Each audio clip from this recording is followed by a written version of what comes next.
Ladies and gentlemen. So this is part two of today's double feature on June 3rd.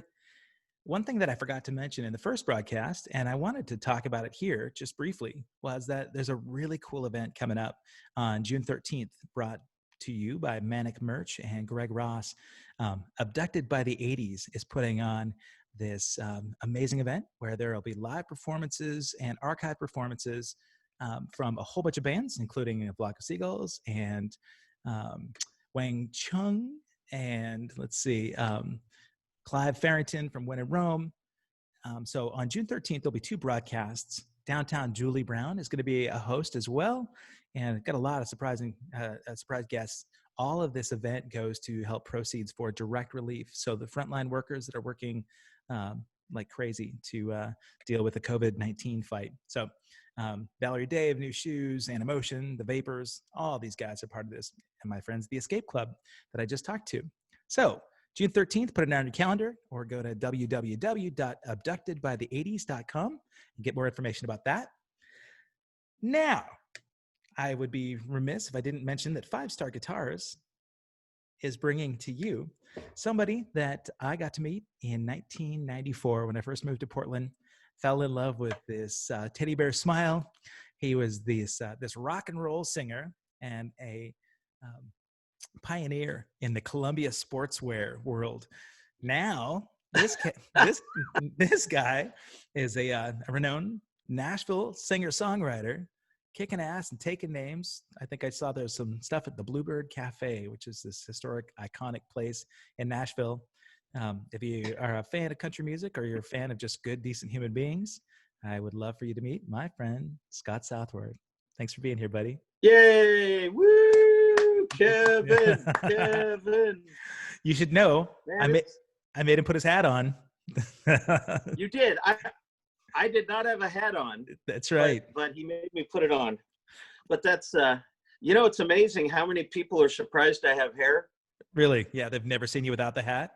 Just because, even in the old days back, when we met, when I was playing with the folks there, I had, even when I was doing rock, I was wearing this old cowboy hat, and I've just always had hats on. I don't know why. But I dig them. I don't remember the twang then. This is something that's evolved. It's evolved because I've been in the South for 15 years, and it seeps into you, man. I mean, you just learn to add syllables. So when we first moved here, we went to Cracker Barrel. As you do. I took the family to Cracker Barrel for breakfast, and waited outside. We're waiting, and finally on the loudspeaker we heard Southworth, party of forward. Southworth, party of forward. And that's when we realized that four is a 2-syllable word once you get south of the Mason-Dixon line. Yes, sir. And that's it. You just add syllables. It's not Kevin, it's K-Evan. Oh. K-Evan. Oh my goodness, man. How do you say Kevy Metal? Heavy metal.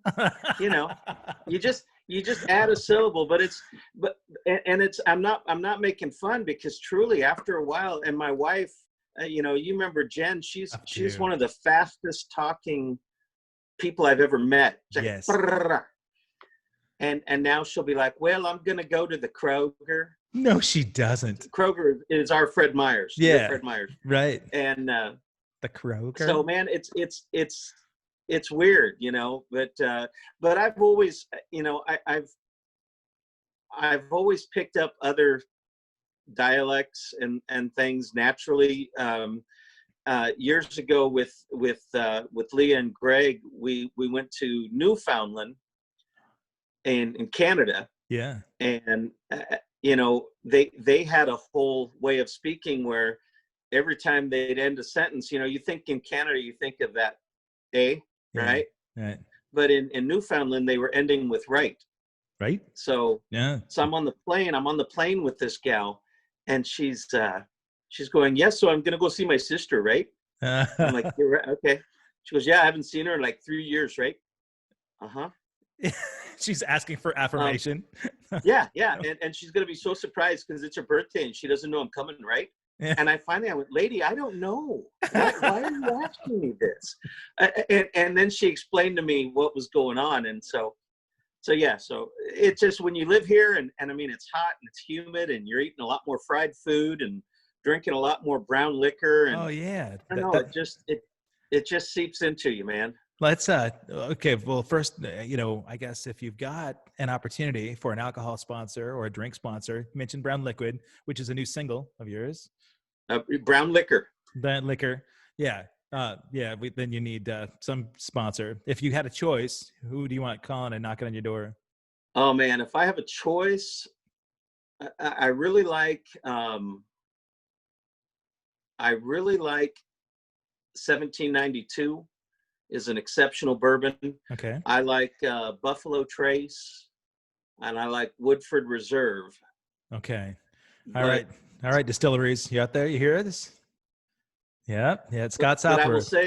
I will say during quarantine we've been very adventurous. We've just been trying all sorts of different things and deciding what if there's anything new. Do you stay brown? Yeah, I do. I Okay. do. All Occasionally I'll go off the reservation, but do a little tequila or something. But yeah, for the most part, it's brown. You're in Nashville, man. I guess that's what you got to do, right? So, Except for the jars of moonshine in the freezer. oh, That's just white. did you That's just distill clear those as a bell. yourself?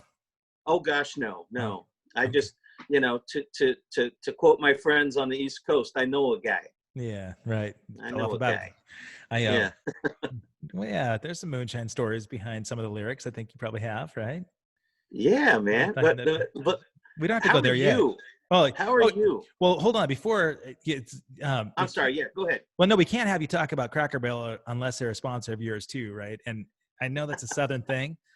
I've eaten Cracker Barrel, not a fan, buddy. I'm sorry, man. Maybe it was a No, bet.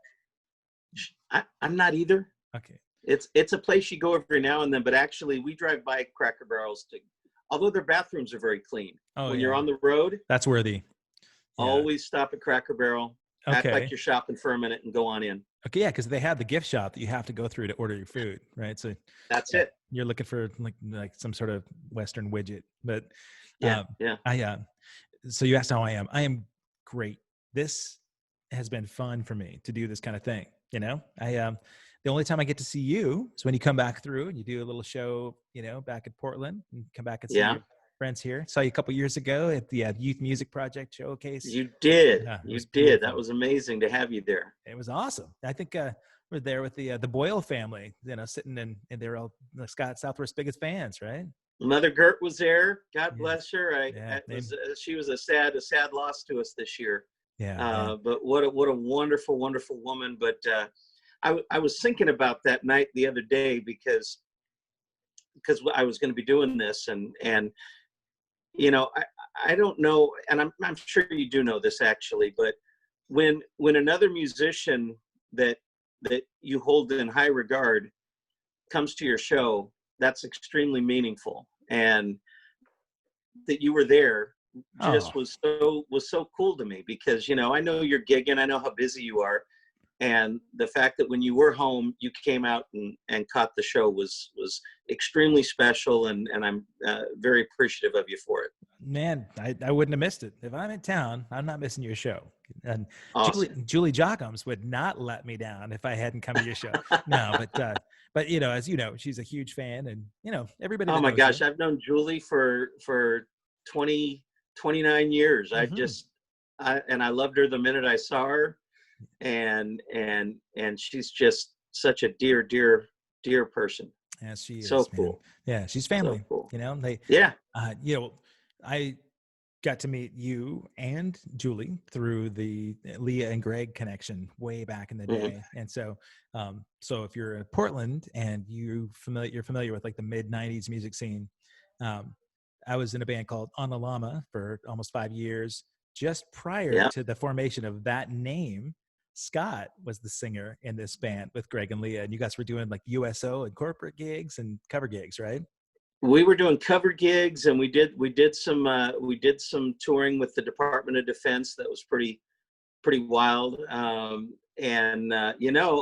I have a picture of that Oh my on the God. Let's wall. see this. Can You you want me to pull that out can you here? get it Hold on. down? Right on.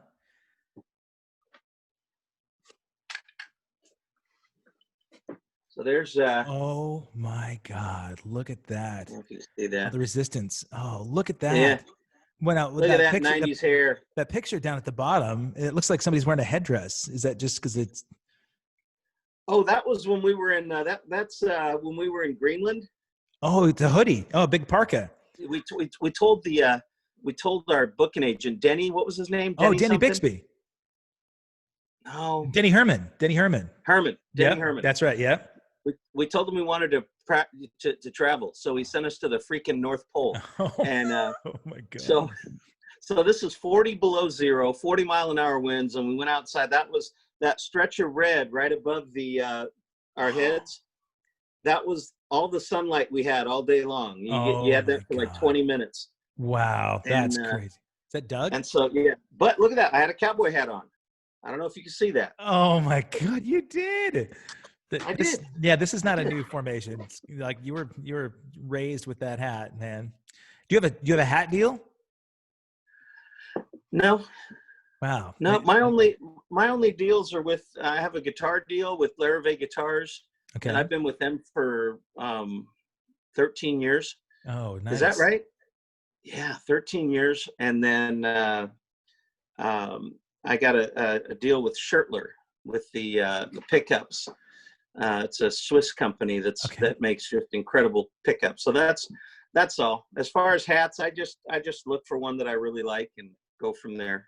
I mean, That'd be, sometimes I had a hat that I wore for about 3 years that I found at a truck stop. One of those gas yeah, station Big J type of truck stops, and yeah. I go, oh, there's my hat for a while. Like you have to have it comfortable, but everyone I see in the truck shops or truck stops that I've been on the road with are like bright pink. Do you have a pink hat? I'm not gonna say I don't, and Okay. I was pretty sure this is a no judgment zone, That's Kevin, exactly right.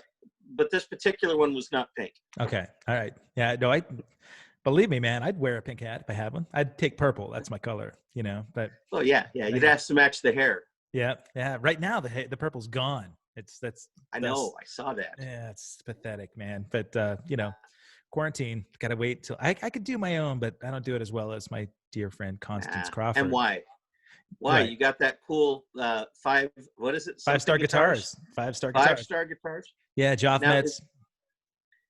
is it true that when I do this I get a guitar from them? Is that what I understood? What they'll do is they'll let you come in and play their guitars and then pick the one you like.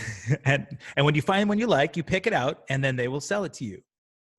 So But then they'll take money. you're going to get the most amazing customer service. They also do they're huge in the community for music performance and education. So a Right. nice thing is they also have this huge teaching studio there and all these practice modules, and they take students and basically have like live recitals instead of having something in a concert hall where somebody could come in and sit arms crossed. They do live shows where they have their students go out and do live performances. So as you know, as a musician, so much of it is getting on stage and having to learn the bumps and bruises of having to crash and burn in front of people. And Yep.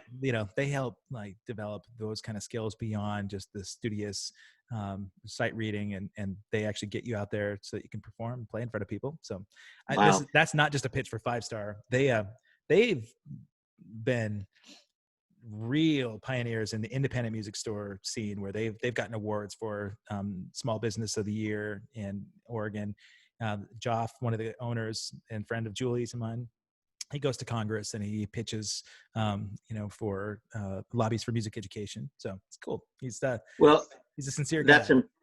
That's important because music education is kind of on the chopping block right now with this whole COVID-19. They're saying, look, we're probably going to do school next year, but they're cutting out the music courses because they don't want everybody spitting on each other in Right. the choirs and everything like that. So that's sad to hear. Yeah. Well, and so another client of mine and partners that I work with, Music Workshop, they do virtual. They started a program years ago here in Beaverton that would allow teachers to, even if they didn't have a dedicated music program because of budget cuts, they could Mm-hmm. take this program either after school or at lunch now they're doing distance learning where they teach genres of music, instruments of music, cultural music development, and they can do it all virtually. It's a free, nonprofit organization. They're in every state. So many thousands of schools worldwide now are using them. And Wow.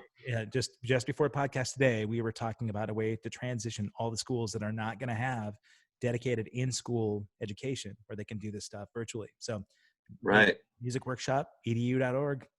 It's great that somebody out there is a champion for kids, because if it weren't for music, you and I would be a lot more boring and unfulfilled, I think, right? I might not have never gotten married, Kevin, because Really? I collected comics. I was a Lord of the Rings nerd. Let me rephrase that. I still collect comics, and I'm still a Lord of the Rings nerd. So had I not learned how to play guitar, I might have never even kissed a girl. Yeah, man. Were you Dungeons and Dragons too? I tried that a little bit. I tried a little bit of D&D, but no, it was mostly just reading the books and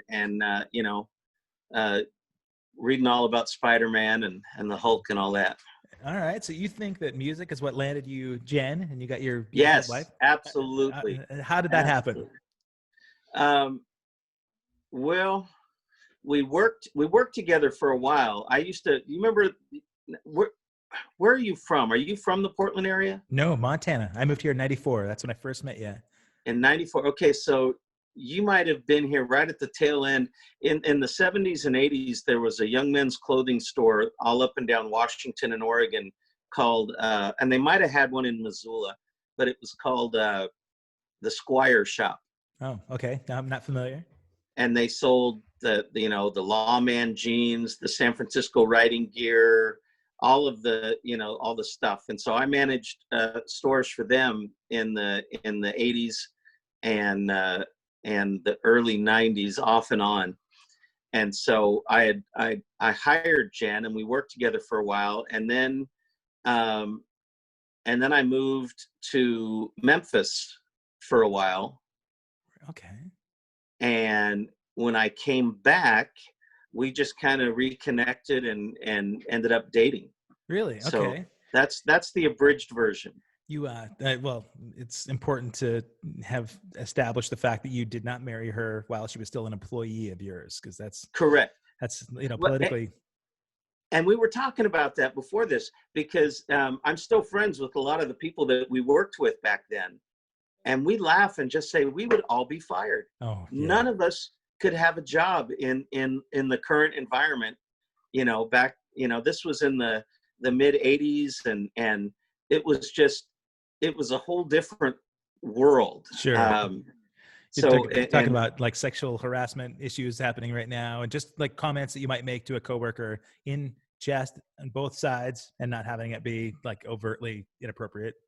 And it was absolutely both sides. It was, there were bombs being thrown in all directions, and we just, and like I said, I'm friends with pretty much everybody that I worked with 30 years ago still. Yeah. And if I'm in Atlanta, I go see Lisa, or if I'm, here or there, I run into old workmates, and we laugh about it, because nowadays, and I get that everything's changed, but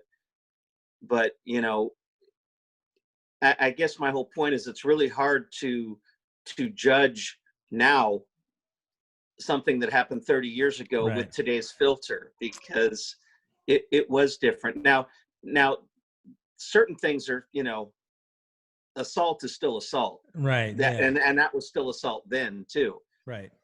But there was a lot of gray area in how we interacted with each other, because we weren't tweeting and Facebooking and swiping left or right. We were all just face to face, falling on those faces all the time, right?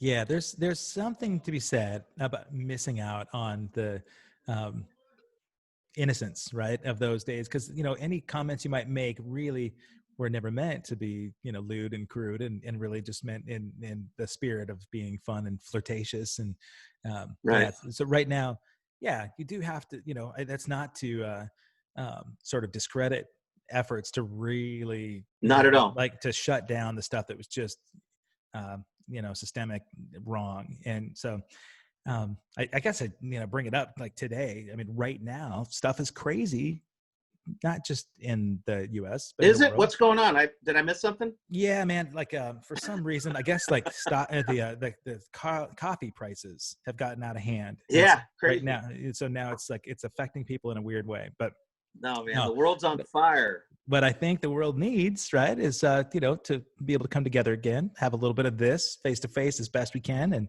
and Absolutely. talk about differences without having to fight each other, right? So like you mentioned that you're still friends with all these people from 30 years ago, and Mm-hmm. chances are really good that not all of those people have the same political beliefs or or the same thoughts on the environment or whatever. But I think if you really look at a mature way to communicate with people, you can express appreciation for our differences, right? And so it's funny that we talk about this, like music itself, and especially, okay, so I'll think about that, if I typecast the country music genre, um, Mm-hmm. uh, you oftentimes don't hear so much negativity and the brawl, and it's more about thinking about better times, thinking about even if you're laughing about our dog getting run over and our truck broken down or whatever, but really Right. it is about the lighter spirited thing, and it's like, how do you feel like that kind of, because you've been singing rock and roll for a long time, so how does your approach to country music go in terms of writing and subject matter? Well, the thing is, Kevin, is even before you and I met, and because I was in rock bands all through the late '80s and the early '90s, um, and and while I was singing different stuff, and I did blues bands and I sang all sorts of stuff, but from the minute I started writing songs at 17 years old, I wrote country. Really? I Okay. would take songs to Leah and Greg, because we'd be playing 6 nights a week on the road, and I'd write stuff, and I'd go, "What do you think of this?" And they'd go, "It's good, but what is that?" I go, "I don't know. I have no idea." Yeah, So didn't have a so label on I it. This is just your heart. I was writing country years before I listened or appreciated country, and it stems back from the fact that ages 1 to 4, I was immersed in country, but didn't really remember it. Okay. And then I moved on with my life, and it wasn't until years later it kind of, I had this huge memory flashback of a lot of country music that I used to listen to, and I'd hear things and go, "Why do I know that?" It's because when I was in my dad's truck, that's what he was playing. Really? Back Okay. when I was 2 and 3 years old and stuff. So, and my mom listened to a lot of country. So yeah, so it was what I've always written. But going back to something you said, which was kind of interesting, and I think there's something similar in country music as there is with a lot of the '80s music, since you're doing a lot of these tours with all these great '80s bands. Which, by the way, I love that they're still vibrant and out there playing, and I want to talk more about that. But when you're playing those shows and those festivals, there's a lot of happiness Big out time. in the audience, right? And I do a lot of country festivals in Europe, for instance, and I did one in France a few years ago, and one of the other bands there hired some other players to come with them, and they were all from a heavy metal band, and so they're all in the black hair, the black eyeliner, and the silver and the chains, Yeah. and uh, and they had their girlfriends with them, and we were all on a bus going after one of the days at the festival, and we were heading to somewhere else, and I heard the girls saying, "This has been so much fun. I've never seen so many people smiling." And Mhm. I go to heavy metal concerts all the time, and but they were saying that there's a much more of an aggression and maybe a need to be a certain way at some of the other festivals, whereas they were just going, "Wow, everybody's so happy here. Right. This is Yeah. really strange." So but that's not to say that country music is all unicorns and rainbows, Right. because it isn't. I mean, they do. There's a lot of serious content in the music, but I think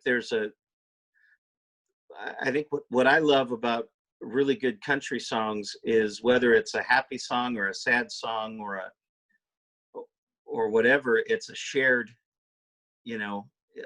hopefully it's a shared emotion. It's a shared experience, something that everybody's dealt with at some point in their life. And that's what I love when I'm playing and you see people nodding their head or going, oh yeah. I've had that feeling before. That's what's important to me, and that's what I hope to do. It's not as much navel gazing and getting too introspective, because you don't want to get too specific about just you, right? You want to write things, or you want to I want to write things and perform things that other people can latch onto and make it their own. So I mean, they can relate to it, talking about experiences, right? I mean, they have a feeling, an emotional connection. The last conversation earlier today, talking to the Escape Club and some of these other bands we tour with from the early to mid to late 80s, that whole feeling, the cultural feeling of music really was about the party, right? It was things were much easier for all of us back then, right? There no responsibilities, taxes, kids, jobs that we hated, whatever. Right. There were things, you could just be liberated, free, make out with each other. I mean, it's kind of like the summer love kind of vibe in the 80s, but not everything was superficial and vapid. It was just about less fear and angst, right?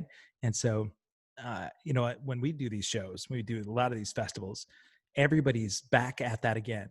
They can go back to the point, where they're, and so when you guys are collectively doing this stuff too at your festivals, and I would think where you can really connect with people on an emotional level is when you do your songwriter in the round stuff, right? I saw the Bluebird Cafe promo that you had, and I've got friends that have said, that is the thing to do when you're in Nashville. You got to go to the Bluebird and see There's nothing like it. There's nothing like, you know what? I was watching some video of a friend of mine who was hosting around there, and for your listeners, what they do is they put the four songwriters, two across from each other and two this way.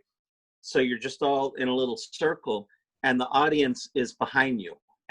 But I mean, my drink is sitting on this guy's table. Nice. And I'll have one of his fries, I mean, we're all hunched up together and the lights go down and you're singing, and it is the most intimate thing. But I was watching a buddy of mine who was hosting, and Steven Tyler comes in. Oh, wow. And he sits down and he does a couple songs. Wow, really? Yeah. Okay. But here's the thing. Think about this. Steven Tyler, Aerosmith, 40 years career, right? Yeah. He said, I'm scared shitless right now. He said, I've never done anything like this in my life. Wow. That's pretty vulnerable, man. That hit me like a ton of bricks, something that Steven Tyler had never done before. Right. And you never know, you never know who's going to be there, or, I've done shows. I did a show with a guy named Roger Cook, who's a British guy, and he's probably in his late 70s, gray hair, beard, wearing a Hawaiian shirt, and playing a little dinky ukulele. Okay. Right. And I knew who he was. One of the people in the round didn't know who he was, so he went to the restroom and Googled him, and he comes back. He goes, "Do you know who that is?" And I said, "Yeah."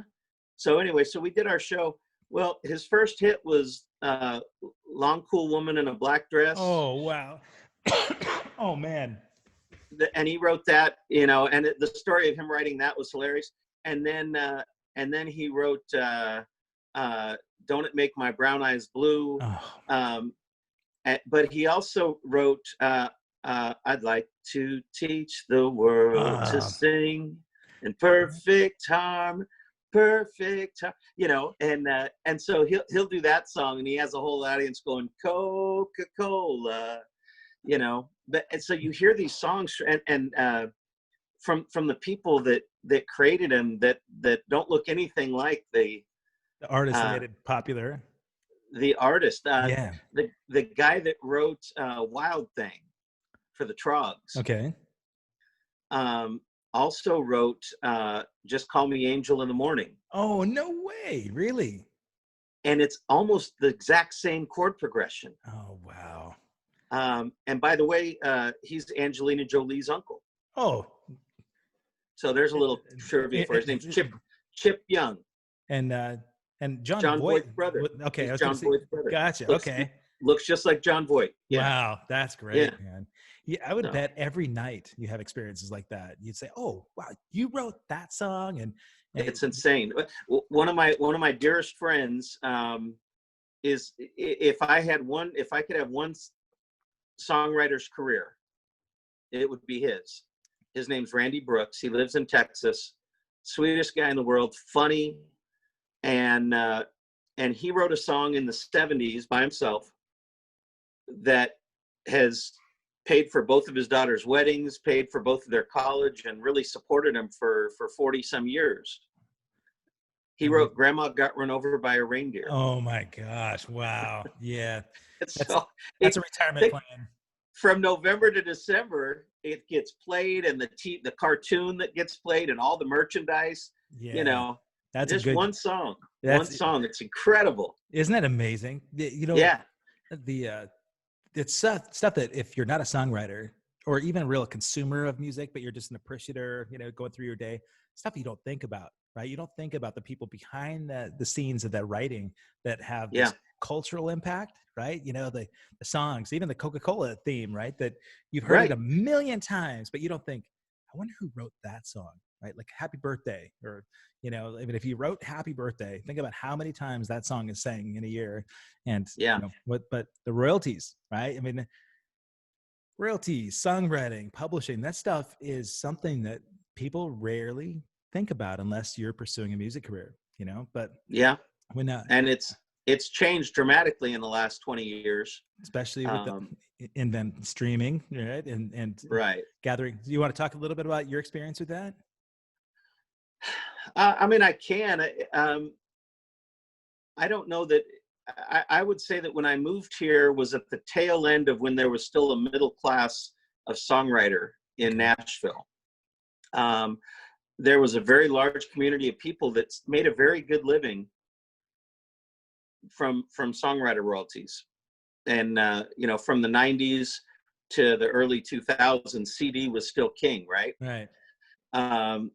And that was kind of a magical time for the musical community in all genres, because money was, you know, CDs were $20-25, right? Right. And the money was crazy, but of course that all dried up, and with the onslaught of streaming and all of that, and there's an organization. Well, Belmont College did a study here in Nashville and said that in the last 15 years, the middle class of songwriters in Nashville had depleted by 85%.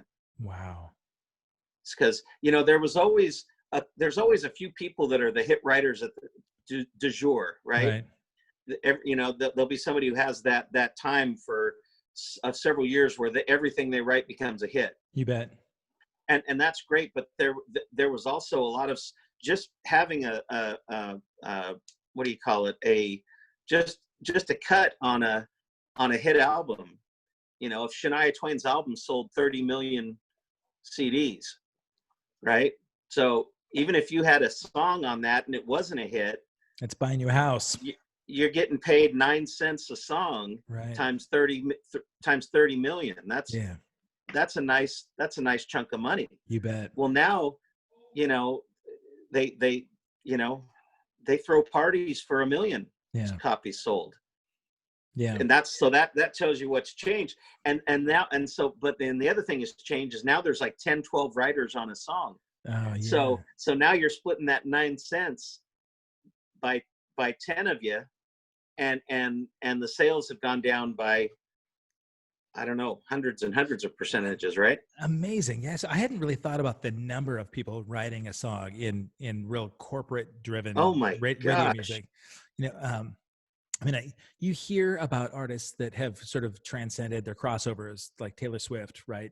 Primarily country artist originally that became real pop. And, Right.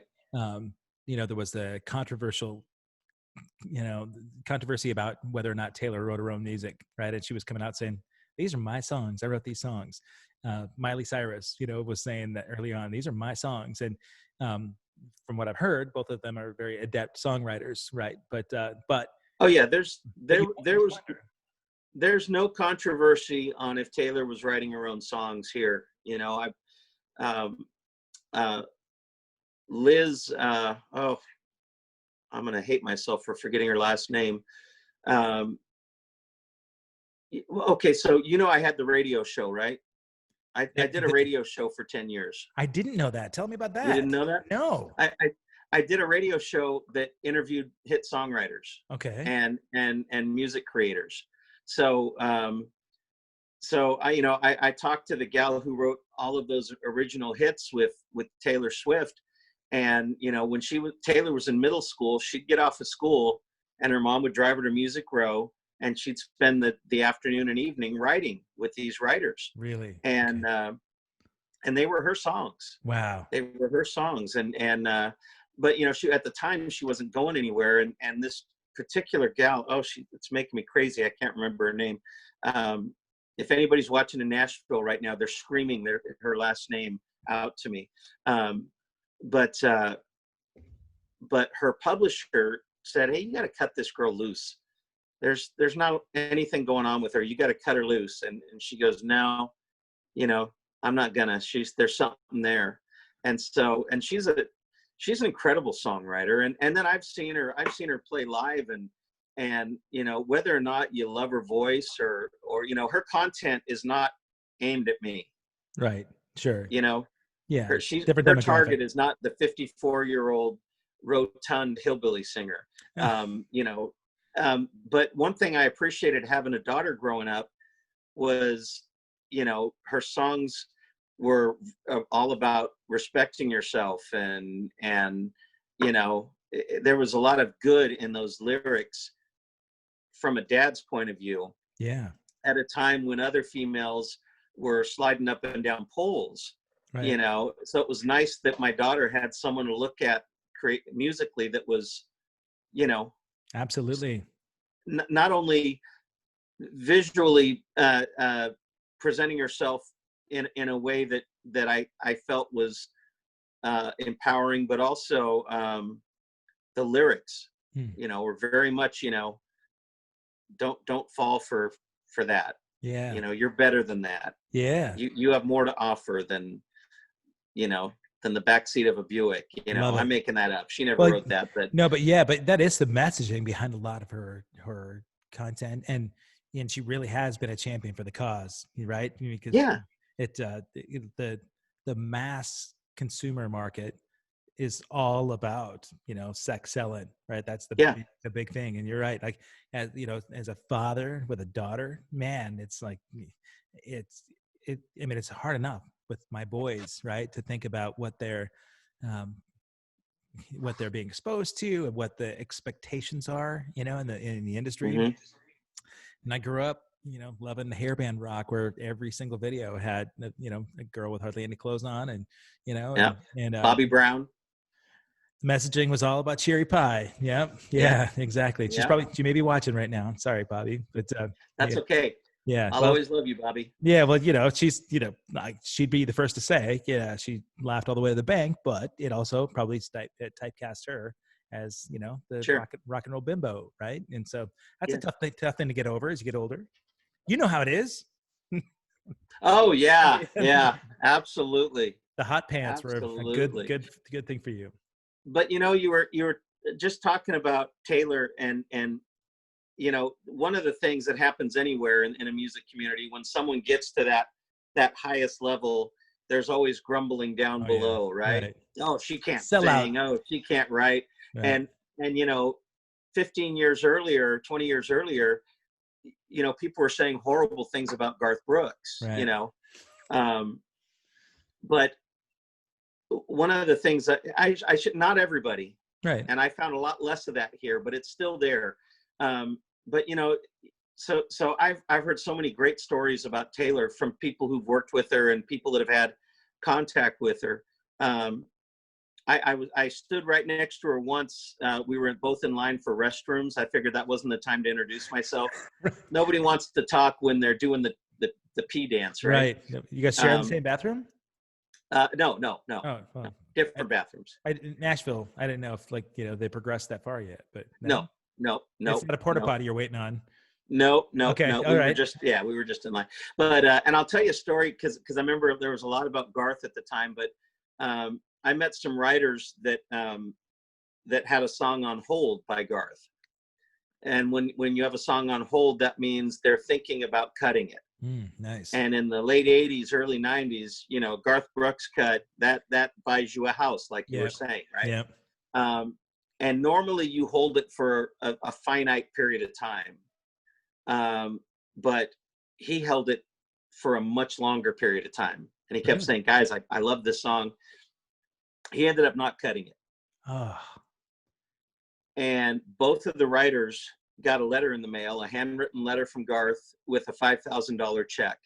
For the hold. Just said, guys, I'm sorry for holding this so long. It's a great song, blah, blah, blah, blah, blah, you know? So, yeah, you know, what I've learned is, you know, usually the people that are saying terrible things about the people at the top are the people that aren't really doing anything good anyway. Big time. So I try not to listen to any of that stuff. You know, you know, everybody has an off day. Yeah. But for the most part, and I did the show for 10 years, interviewed thousands of people, and I would say 99.9% of everybody that came in and I interviewed was wonderful. Yeah. And I love that.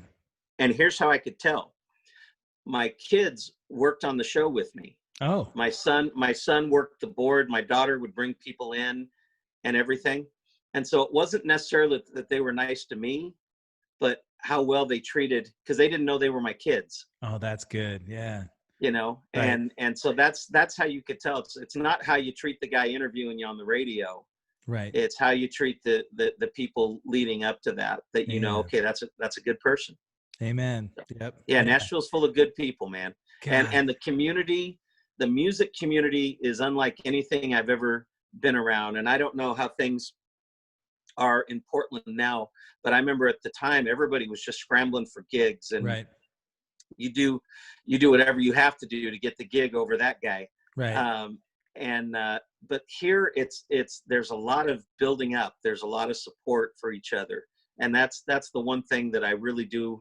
I'm grateful for about living here, is for that community. I love knowing that. I have a lot of friends that moved to Nashville, a handful that moved back, you know, that said, okay, that just wasn't my thing. A lot of people that came back said it was hard to break into the scene. You know, they felt it was cliquish, but from what I've heard, people that have gone there with that spirit in mind, where they can be a collaborator and somebody that can appreciate everybody else instead of trying to claw your way up and pass somebody. The people that have done well there have done it without the intent of trying to step on somebody to climb the rung faster, right? You know, like, I mean, some really great friends that have had tremendous success right when they moved there. It was awesome to see. And then some guys that have just slugged it out and amazing songwriters. I mean, like Craig Carruthers has been there quite a while, and I'm sure you've probably done a wonderful guy. Wonderful amazing guy. Man. His voice, I love his writing, you know, and I know that he's one of those guys that quietly has written some big hits for some of those artists. Like I know Trish Yearwood, I think he wrote, you know, some stuff that blew up right when he got there, and that was a nice way to go, okay, I can establish myself a little bit, stick around here, you know, but the people that are there that are doing well, if they're, like you said, I mean, it's more of an appreciation for the community they have. Well, I will say that there's a lot of people that move here. What did I hear? I think another study said that something like 300 people move here every day, and 300 people move out every day. Yeah. And there's a lot of people that most people don't stay. I think it's somewhere between 6 and 18 months. Okay. And they'll go back home. You know, we came in knowing that it was a long haul, mm-hmm. and it's not a, you know, because people think you have a great voice at home, or you're a really good writer, you know, you know, whatever. Yeah. You come here and you realize that the bar is so much higher, and it'll either make you turn around and go home, or it'll make you want to say, okay, I want to write like that. Yeah. I want to write that good, and that good. I want to write that well. And you know, and then so what you do then is you find your tribe. There's something here called germing. Okay. I don't know if you ever heard that word. I haven't. Germing. No. Germing is when, let's say you just move here and you run into Garth Brooks and you say, hey, here's my demo. I want to write a song with you. Garth's not going to write with you. Wait, what? No, really? But what you do is you find your tribe. There's songwriters nights all over Nashville, you know, at least 10, 15, 20 of them every night. And, you know, all over the place. And you go and you find people that, wow, I love that song, or that's right up my alley. And you, that's how you build your network. And that's where you find your people. Yeah. Is that what you did 20 years ago? What's that? Is that what you did 20 years ago? Yeah. I mean, yeah, you just start finding people. The people that I write with now are people that I've been writing with for years. Okay. And occasionally, you know, I'll write with someone new because it's fun. Yeah. But yeah, the people I play music with, and it just, yeah, you just find those people. And I mean, gosh, we'd all have Thanksgiving together. There'd be 40 of us at Thanksgiving, and then we'd all sit around and play guitars after eating turkey. And it's just, you find your community. And then as time goes by, so when I moved here, I was introduced to a guy who grew up where I grew up in the Lane County area in Oregon. Okay. Yeah. And we met right when I moved here. He's a big old hit songwriter. Okay. And we crossed paths. We did this and that. We went out and had lunch every now and then, or had breakfast. And I ran into him once, and we were talking. He goes, "How long you been here now?" And I said, "It'll be 5 years next month." And he goes, "Okay, we can write together now." Yeah, you passed your test. Yeah, so that's it. A lot of people come and go, and they're just expecting the doors to open up for them. Right. But there's 30,000 songwriters here. God, amazing. And there's less than 200 songwriting deals. Right. So you'll hear, I mean, I hear songs when I go out to writers' night. You'll hear songs that are infinitely better than anything you've heard on the radio in 10 years that will never get cut. Wow. You know? Yeah. But that's just because it's not that song's time, or it's, you know, it doesn't mean it's not there's a difference between a great song and a hit song. Right. You know? Yeah, for sure. And I learned that playing in Ireland. You know, you'll sit around and you listen to these songs that are 8 minutes long and depressing. Yeah. But at the end of it, you're like, wow, that was a great song. It moved you. Yeah. It's not going to be on the radio, but what a great song. So I guess what happened to me in the course of these years is I became so much more interested in good songs and just making good music, and, you know, realized that the stuff that is super popular in the pop country world is, and it's fine. I have no animosity towards it, but it's not anything that I like. So I could sit and bitch about how nobody knows what a good country song is, or I could go out and find those people that want to hear what I do. Yeah. And that's what I've done. And I'm so much more happy than I was when I was trying to chase something that I wasn't even really that into. Yeah. It can be authentic, right? I mean, the saying goes, like, you know, to thine own self be true, right? I mean, really, that's a maturity. I mean, that's a level of maturity that, man, I strive for a lot, to really find out who I am. And as a songwriter, you know what moves you, you know what, I mean, of course you've got your own experiences, right? You've got your things that you could write about, your past and your family and aspirations or whatever, but knowing what moves you and hoping that it can connect with somebody else and move them, it seems like that's an authentic way to write a really true song to who Scott Southworth is, huh?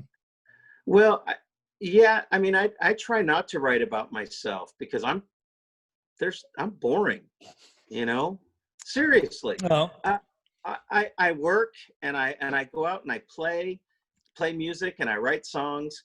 I've been married for 28 years. I got a couple of kids, you know, that's not an exciting album to listen to. So what I do is I call it having my antenna up, and I've heard that. I didn't make that up. A lot of people talk about that. You have your antenna up, and I'm always listening to other people talking and watching other people and watching different situations. And then I'll say, okay, how would I deal with that? yeah. So that's where I'm inserting myself, but I'm not sitting here telling my story, yawn, in an album, you know? You laugh and talk about how boring that is, but there are millions of people out there that have been married a long time, that have kids, that are working their job, and they have aspirations to find their voice, right? And Yeah. they can relate to your experience, even if you think it's boring. You know, you and I have a conversation here. I mean, you know, God love anybody that watches and hangs out here. But for me, this is a selfish thing because I get to hang out with my buddies, right? And I get to reconnect with people that matter to me. When you and I talked about doing this thing together, you said, well, I got a boring story.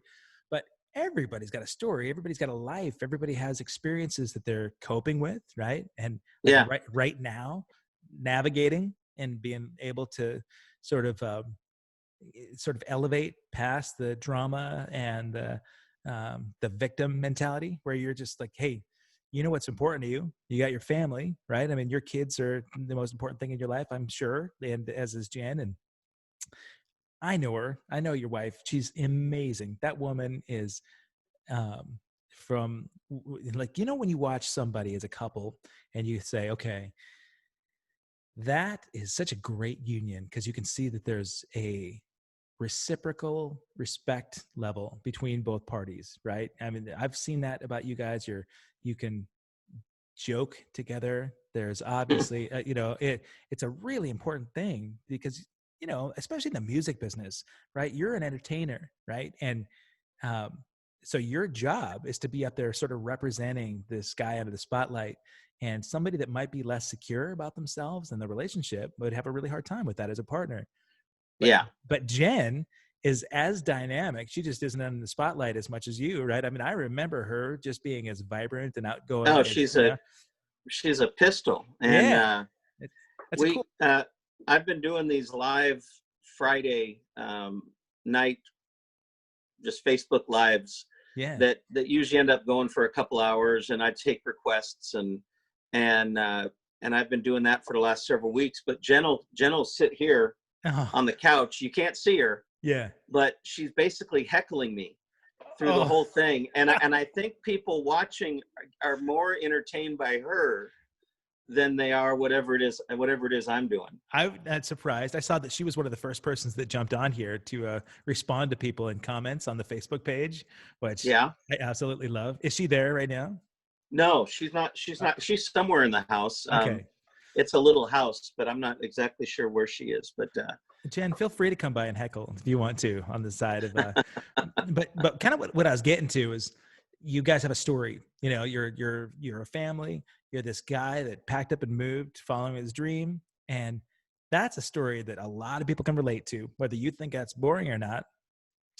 You know, I'm excited to see it because you haven't given up. You didn't put your tail between your legs and come back home. And you developed a network of people there that are obviously like-minded, like-hearted, like you know, and yeah, I love it. It's cool, man. And so I do too. And I'm, you know, one of the things that the thread that I see in so many of your all access chats is gratitude. And I'm just full of it all the time. Full of gratitude, I should say. Yeah. Not full of it. Yeah. No, because you know, and I think one of the things is I didn't come here to be a star. I was almost 40 when I moved here. I knew that wasn't happening. I came here because I had a thing on my wall for years that was just a piece of paper with ballpoint ink that said IAS. I'm a songwriter. Mm. And all I wanted was to write songs that were good enough that other people would want to perform them. Yeah. Whether or not they're hits or not, that was never my intent. I wanted to write songs, and I'm a songwriter. And so that's, for me, there's just a lot of fulfillment, and the whole artist thing that's come about the last 3 or 4 years was totally surprising, and I'm having a great time. But again,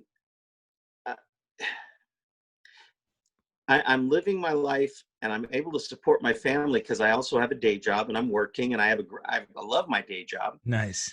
But then, you know, I get to go out and perform in other countries, and yeah, you know, so I'll have friends from home that'll say, "I'll see you at the CMA someday," and I'm like, "No, you won't," because that's not where the music is, right? That the music is in a whole different place there, and you know, it's a youth driven thing. That's like saying, you know, flock of seagulls are going to be, you know,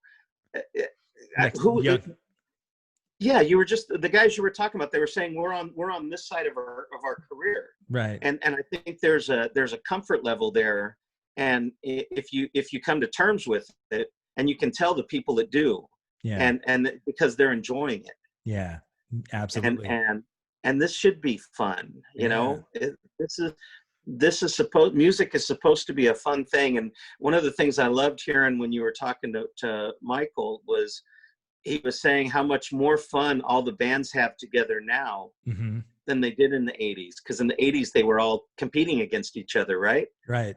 And now it's like a reunion, and they're having fun and enjoying spending time with each other. Whereas before, they might not have ever even made friends with some of those folks. Yeah. Yeah. I mean, part of that too probably comes from, I mean, there's the wisdom, right? As you're older and you realize that you may have taken it for granted early on. Yeah. But, yeah.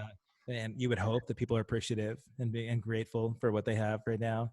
You said you can tell the people that don't and aren't. Yeah, we're on tours with those guys every once in a while, and sure, there are certainly people that are bitter about it, but I think in general, you know, there's, and I don't even know that they weren't appreciative at that age, because, you know, again, having interviewed so many artists, I'll talk about when they were in the heyday, what do they remember? And they said nothing. Yeah. It was nonstop. Right. Couldn't even stop to smell the roses. Sleep on the bus. I didn't know what town. And I have friends that you know, or have had some levels of success. And when and I'd call and say, "Where are you at?" And they go, "I don't know." Oh yeah. I have no idea where I'm at. Whereas when they get older and they're going out and touring, they can stay for a few days in Switzerland and just hang out. You know, they can enjoy, they can do a cruise and enjoy the excursions and, you know, see the things. Yeah. They might have crossed the world 10 times over. That doesn't mean they saw anything or got to enjoy it. That's right. Yeah. No, man, I mean, I'm really grateful that I'm in a position right now where I'm doing that. If we tour, if there's ever a day off, some of my bandmates laugh because I don't want to leave anything behind, right? I don't like the woulda, coulda, shoulda thing. And so, if we've got a day off, I had to be quiet about it because our singer doesn't like when I go hit the roller coaster parks, but I have buddies in different spots that I call my roller coasters, right? And we go and find like Six Flags, and we'll go and hit all the coasters. And Mike is like, "Hey, listen, all right, show up, make sure you can still play. Please don't break your neck on a roller coaster. Don't break your neck." But because we did like an 80s cruise, and I'm out, on the world's fastest, tallest zip line in Puerto Rico, right? And I had to tell them about it afterwards because I just I don't want to lose the gig, but I don't want to leave that stuff behind. I love to go and meet people too. I mean, the amazing thing is, and you're definitely this way, that the communication that you have, the connections you make with people. You talk about that being with songwriters, but the people that appreciate your songs too, right, they are more than just consumers. They really are like your lifeblood. Those are the people that kind of help your spirit, your soul, you know. And Absolutely. I see that a lot when I watch your live feeds. I could see a ton of people interacting, and you could tell that you have more of an impact than just a song lyric that they can connect with or, you know, relate to. And to me, you talk about, you know, what constitutes a really good song, and you said it brings the tear, you know. Right. I was never a lyric guy. I'm embarrassed to say it, but That's okay. You're melody, a drummer, man. It's I about that know. groove and the Well, beat, right? the melodies are what I remember everything about, right? It's if there was Mhm. a song that had a hook, man, I remember everything about the hook. And then just the last few years, I'm going back and I'm listening to lyrics. And, you know, I'm almost 50 years old. It's a really weird thing to be at this age and now just discovering lyrics. But Yeah. Caleb, my oldest son, is a huge Rush fan, like hardcore Rush fan. Growing Hmm. up as a drummer, Zeppelin was my thing, right? I wanted to be Right. on them. And Right. we'd have this conversation about what makes that band more important to me. And every time he'd say, yeah, but listen to Neil Peart's lyrics. And I'm like, okay, all right, Yeah. smarty pants. And then I go back and read and I think, oh my gosh, how, you know, I guess I want to say ignorant, you know, but I just, it was what mattered to me. Right. And It it's, music, yeah, music matters at different times. Hold on just one second. sure. Hey, Jen, what'd you say? I heard Jen still. Oh yeah, Kevin wants to say hi. Hello. How you doing? Jen Southworth. Hi. Well, thank you. Hey. I missed your heckling. We, I was being nice. No, I want you to heckle. I was wanting you to be either on or off camera. I just heckle away. We got to take Scotty off his guard a little bit, you know. So I have no guard. yeah, nah. I have no guard. Fluff out. Fluff out. You got a puppy in there? Oh, we got a bunch of dogs here. I have. Come here, Mabel. Oh right, yeah, I get to see the whole family here. This is great. Hello. Mabel. Oh my gosh, look at this big guy. Oh, what a beautiful poodle. That is Mabel. Wow, that is a good looking pup. That my little brindle pug is not, he's with mom right now, so he doesn't get to get on camera, but I would have them meet virtually through Zoom. That'd be fun. Yeah. Be like a little dog park hang. Yeah, we have 3 large dogs and 1 small house. Yeah. And luckily some land that they can run around in. So that's good. You're outside of Nashville, you said? We're outside of Nashville, about an hour south. Oh, an hour. Wow. Okay. So how often are you gigging when you know the pandemic hasn't taken the world by storm? How often are you playing live music? I think I probably do between 70 and 80 shows a year. So I'm not doing huge amounts. That's still a lot of shows, actually. You know, I guess if you're doing them locally, you don't have to travel too much. Yeah, I don't do a lot locally. You know, the thing about Nashville, this is something else that a lot of people maybe don't understand when they're moving here, is you don't get paid when you play in Nashville. Right. Because again, like I said, there's 30,000 of us and everybody's wanting to get heard. So the bars don't have to pay you. Right. You don't want to, you know, you want $300 a night. That's okay. Later. Yeah. That guy will do it for free. Amazing. So, you know, when you first move here, you play all the time again, because you're wanting to be heard, but you're also wanting to find that tribe. You're wanting to find your people. Yeah. But after a while, you know, there's the idea, the stories about, you know, Garth Brooks was signed by playing at the Bluebird Cafe. You know, this person was signed playing at Douglas Corner. And so there's those stories, right? Yeah, right. But in this day and age, the label guys aren't out at night listening to music or going to showcases, because there's YouTube. Right. There's the internet, there's email. You know, they're at home having a chicken dinner with their family. and after a while you realize, you know, okay, I'm doing this, you know, if I'm trying to get heard, this, you know, I've got my tribe. Now what's the upside of me being out here and playing? Right. So I'll still go out.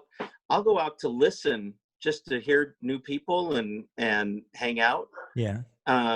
More than I go out and play. Okay. Around here. So the shows I'm doing are almost always out of town, Are you out of booking all town or those? out Or of the country. do you work with an agency, or do you book them all yourself? No, All I, you. I do it all myself, and certainly try to network and find folks to work with, and I'm always, and I think you're a lot like this too, Kevin. Is it? I try to lead with, how can I help you? Yeah. How can I help you? Um, and if I do everything I can to help anybody, just to help them, if it's, I genuinely like their music, I want to tell people about them, or I genuinely want to help support that person. What I found is you don't really have to ask people to help you for gigs, because they'll say, oh, you're coming to town next month, why don't you come do this show with me? Yeah. Okay, I'd love to. So and sometimes they don't, and so what? I don't Right. care. That I'm not doing it for the reciprocity. Right. Nice. Did you hear that? Reciprocity. Nice. Did Jen just hold up a thesaurus for you? Yeah, he's a song. Yeah, no, she did. Yeah. You do it because you genuinely like someone's music, or you genuinely want to support them. Yeah. And and hope, I just believe that all, for the most part, it all comes around. And so I've always tried to work it that way. And then the Europe thing was just a big surprise, but it's just been unbelievable. Yeah. So you got a good following there.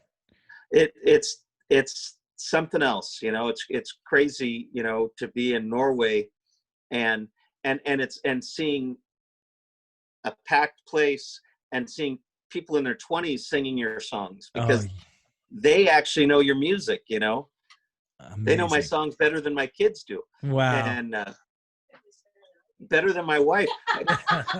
Listen, I'll tell you a story. I'm going to tell them the story.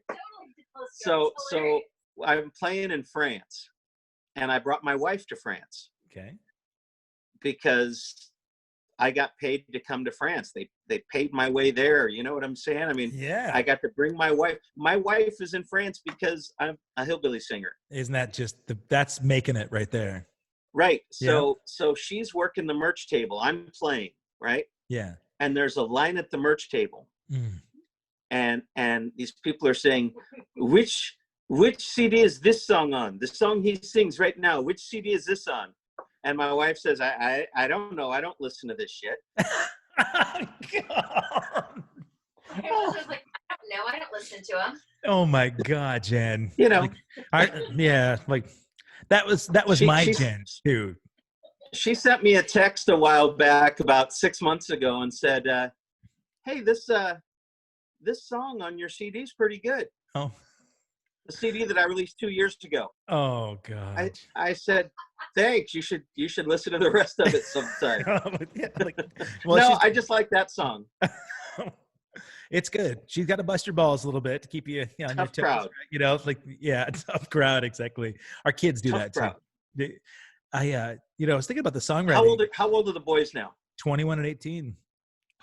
Good Lord. Yeah. Wow. Caleb's 21, and he's actually got a session starting here. He's got an engineer coming in here to the house in half an hour to do some new tracks. He just released a new album, a hip hop rap album, about Nice. 3 weeks ago, and he's got another record that's done. Just wants an engineer to come in and help mix and master.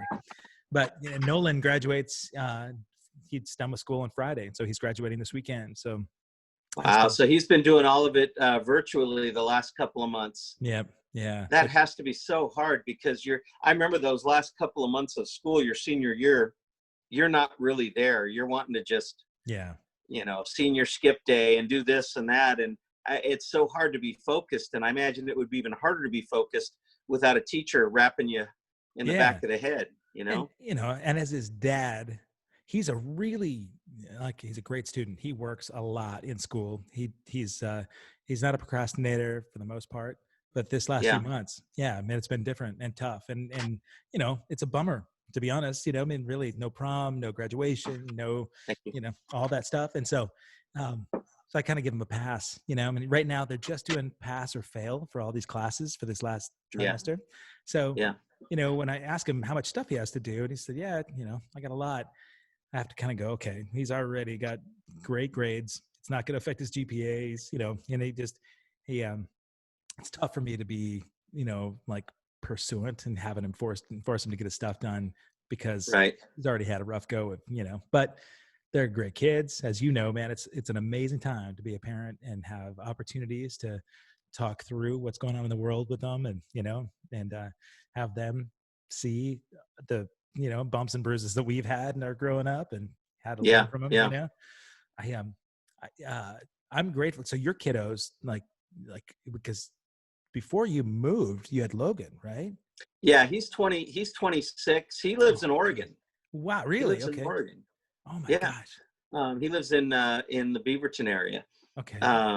And then my daughter is 21 and she lives in Knoxville, which is about 3 hours away. Nice. She comes to see us every now and then during this pandemic. She's been coming and hanging out for a few days off and on. Good. But yeah, she's on her own, and they're both very strong-willed, strong-opinioned,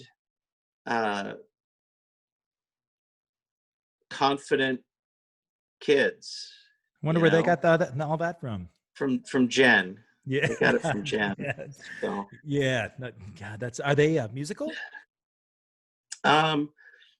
Yes, Logan is a wonderful writer. He was writing poetry as a young kid, and he still writes some. He's really taken to cooking. He came with me to Norway, and I knew that he had started showing an interest in cooking, but I didn't really realize until we were playing at this place, and they were feeding us these traditional Norwegian dishes every night, and he'd be like deconstructing them. Oh yeah. Dad, I'd never think of putting tarragon with this spice. Wow. And so so that's really where his passion is right now. And Peyton is just finished her degree in theater, and she has a wonderful voice. She plays a couple of instruments and is very creative, and is also bartending. And she's a great bartender because she's also a pistol. Yeah. And I think, when you think about the bartenders you really like, they're the real smart asses, right? Yeah. They're cute and they're a smart ass. Yeah.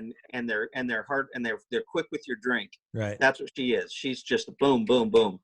So they're both doing great. Oh, she's written songs, I'm hearing. She hasn't shared them with me. Yeah. Well, yeah. Well, she actually sold them to Taylor Swift. So yeah, probably. Yeah. Hey, speaking of songwriting, I was thinking about this collaboration because you talked about this tribe of people that you've connected with and writers. How do you do that? How do you go about writing a song with a group of people? Well, I don't write with a group of people. Okay. I don't do that. I've written a song once with 5 people, and it was a steaming turd of a song. Okay. Because everybody wanted to get their part in it, and it just wasn't good. So I'm not good at that. I mostly write with myself. Because I do a lot of my writing in the shower, and it's hard to find people that want to do that with me. Jan, listening? No, not me either. Yeah, see? Nobody wants that in their lives. But when I first got here, I was co-writing with anybody and everybody. Okay.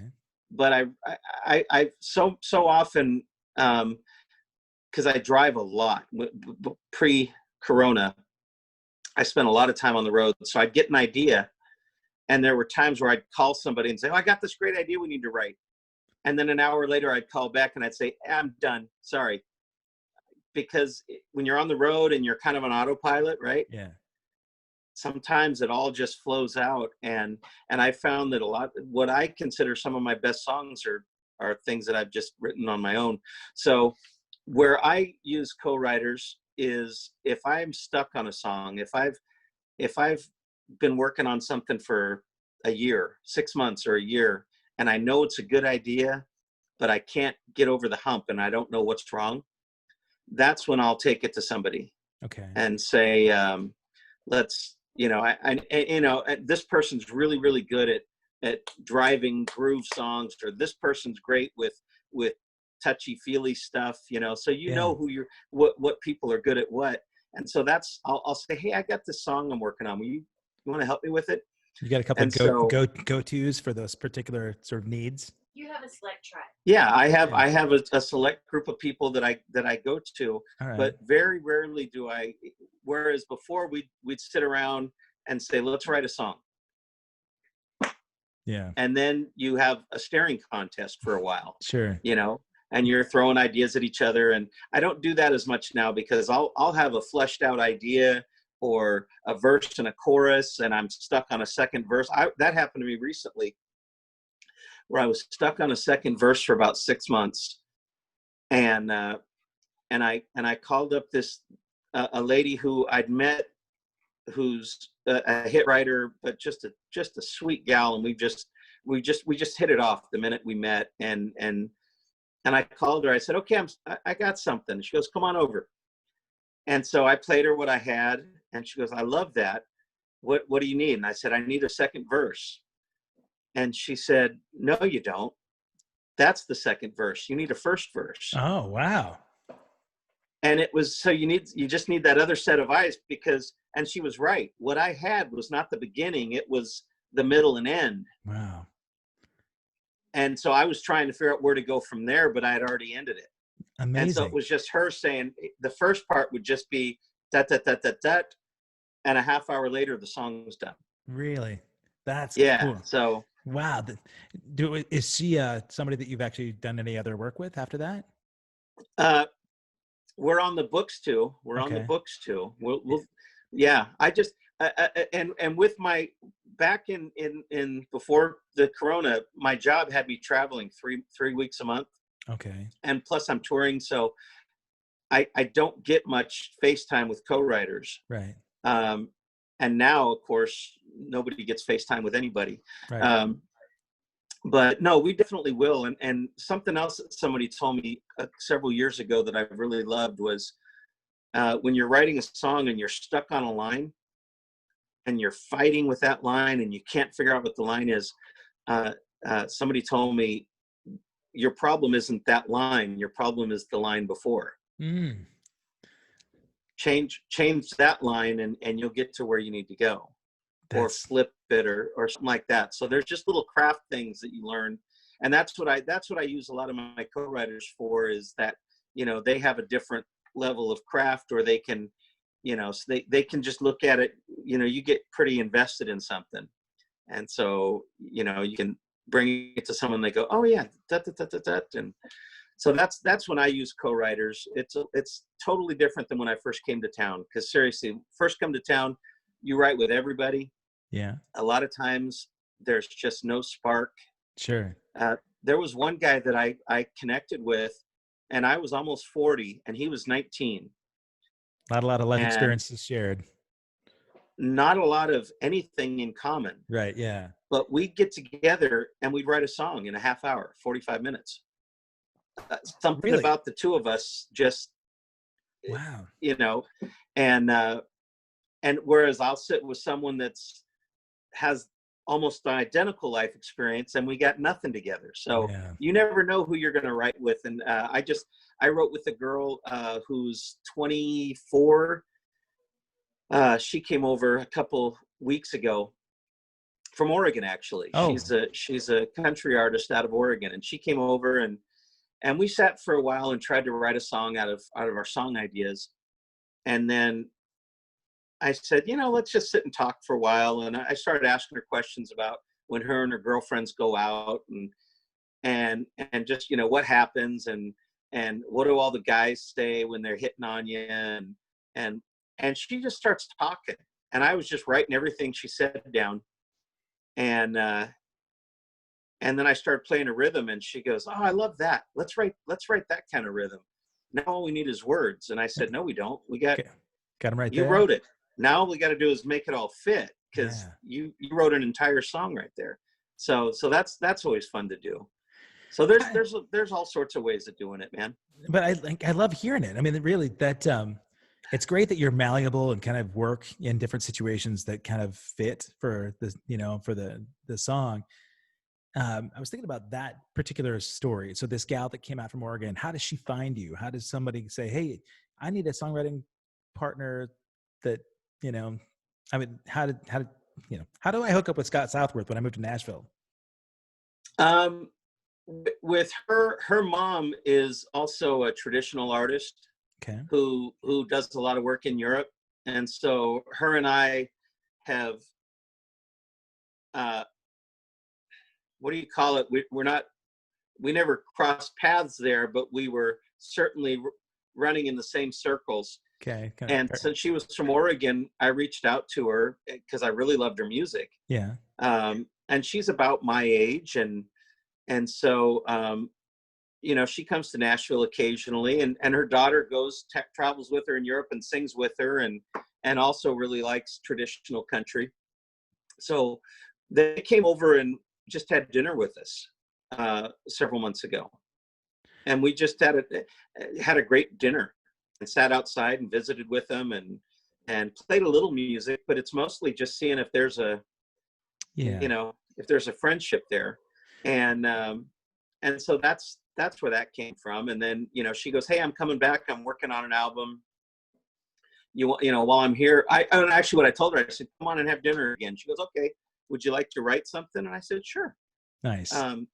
And it's not on the album, but I told her, I said, I would feel weird if you'd put it on the album, because she was literally going to record the next day. Oh, wow. And you got to let a song sit. And, if you ask me what my favorite song is, it's always the last one I wrote.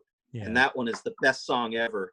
But if you let it sit for about 6 months and you go back to it, 90% of the time you're going to go, wow, that sucks. But there's that 10% that you go, you know what, that's still a good song. I'm going to tweak it and I'm going to go do something with it. But, a lot of that is just that realization that not everything you do is good. Yeah. Well, that's humility for sure. Right. I mean, I'm very proud of my humility. Yeah.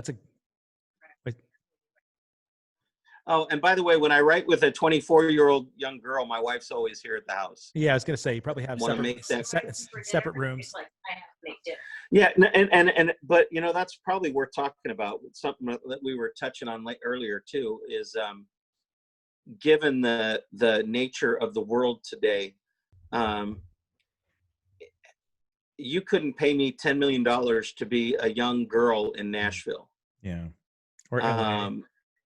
Or LA, but I've heard so many horror stories from these girls, and so whenever I hear somebody that I really like, especially back when I first came to town, I did a lot of writing with girls, and I'd always say, hey, come to the house.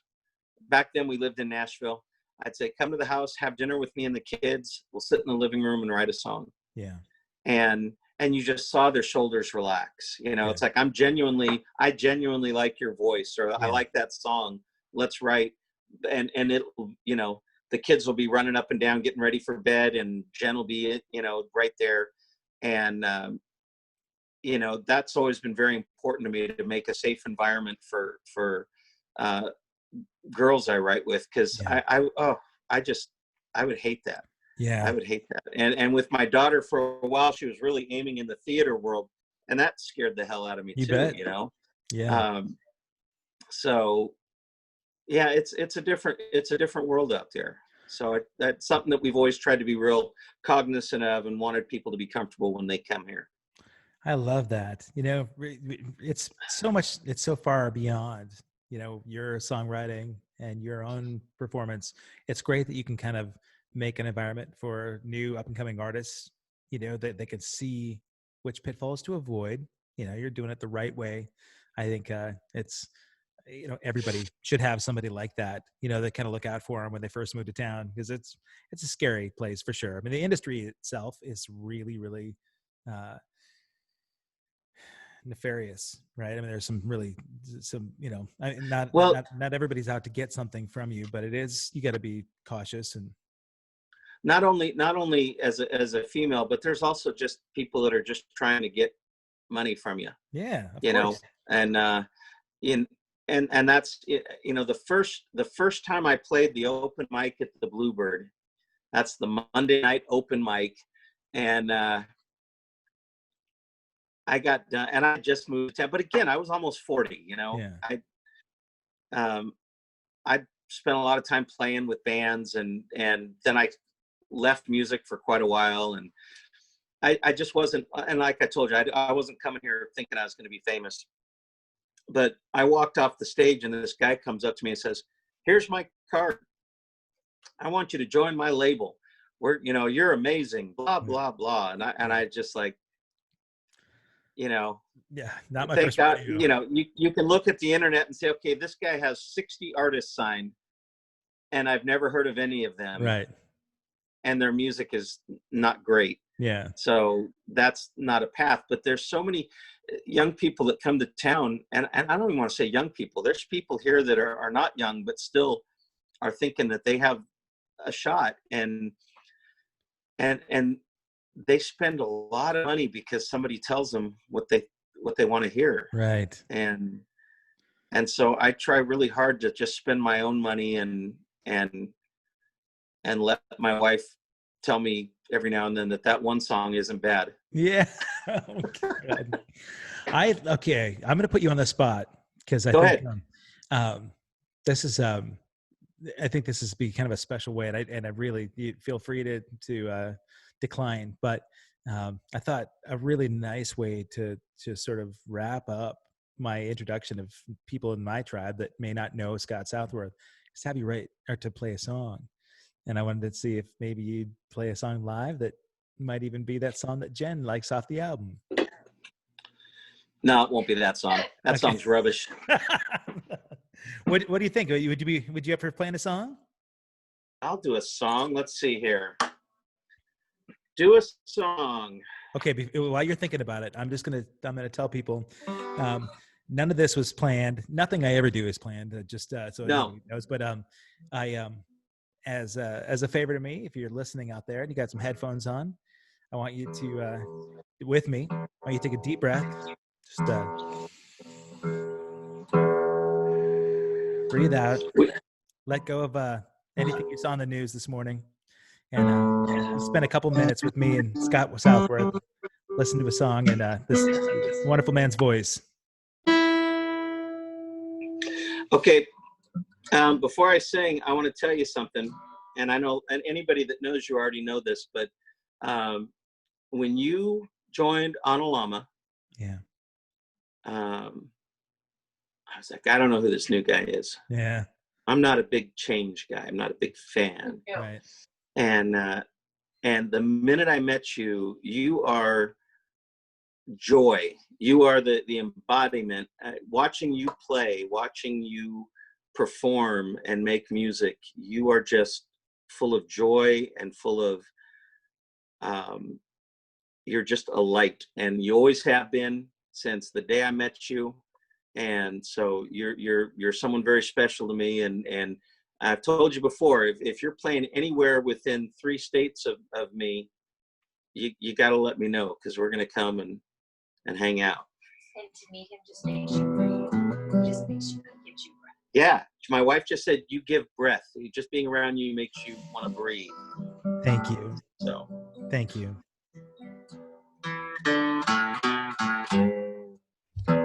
I walk along the avenue. I never thought I'd meet a girl like you. Oh my God. I won't really do it. But, just give me to the chorus, will you? And I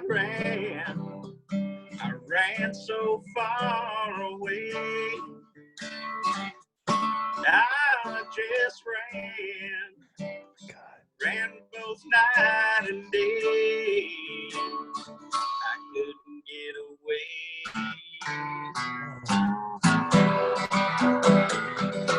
Oh my God, I love it. I love it.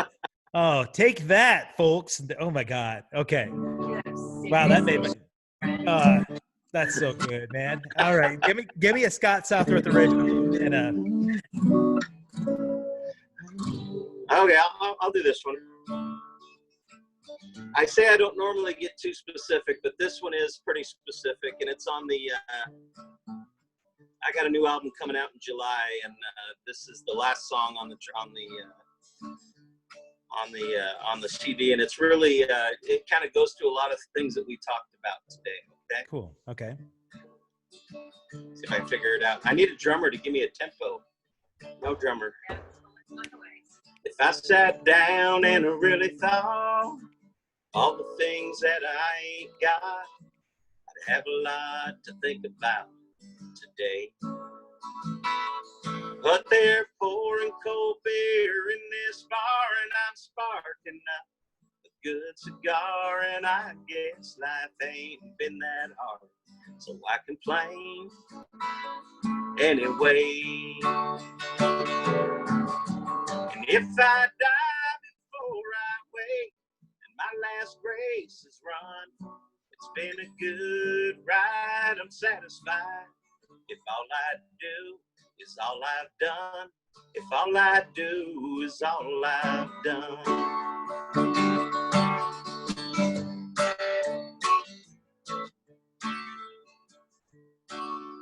I've had more laughs than I've had tears. I've earned the lights from all these years. I've been knocked around, but never hit the dirt.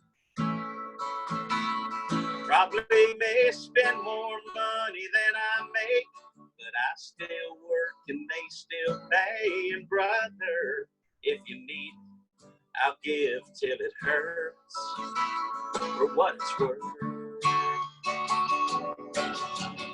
If I die before I wake and my last race is run, it's been a good ride, I'm satisfied. If all I do is all I've done, if all I do is all I've done. I watched the sun come up on Hudson Bay, seen it set in Monterey. I've had the same best friend since 8th grade, and man, that's just cool. I do too. His name's Mike Woolley from Springfield, Oregon. Nice. I've loved and lost and loved again. She's just as sweet as she was then, and when she wants to, she still curls my toes. I thank God for those 2 kids we made. They growed up and moved away, and I pray for them every day. And so it goes, I suppose. If I die before I wake and my last race is run, it's been a good ride, I'm satisfied. If all I do is all I've done, if all I do is all I've done, oh, if all I do is all I've done, yeah. Nice.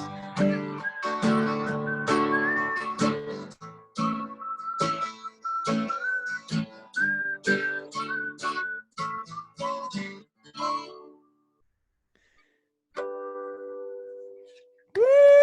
Yeah, baby. Oh man.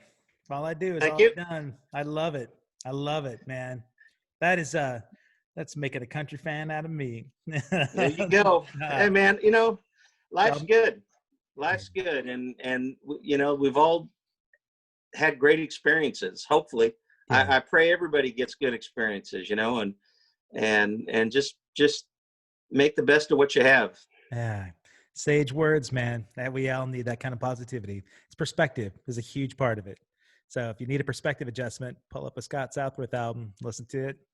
And hit Scott on his Facebook too, man. He does this Friday night music live performance every week that until you get to see him live, make sure you watch him on his Facebook. And Scotty, Jen, man. Thanks so much, man. What a great time. I love you. This made my day, man. It's Good. you know, you're a bright light in, you know, seemingly dark day, but it's a gorgeous thing.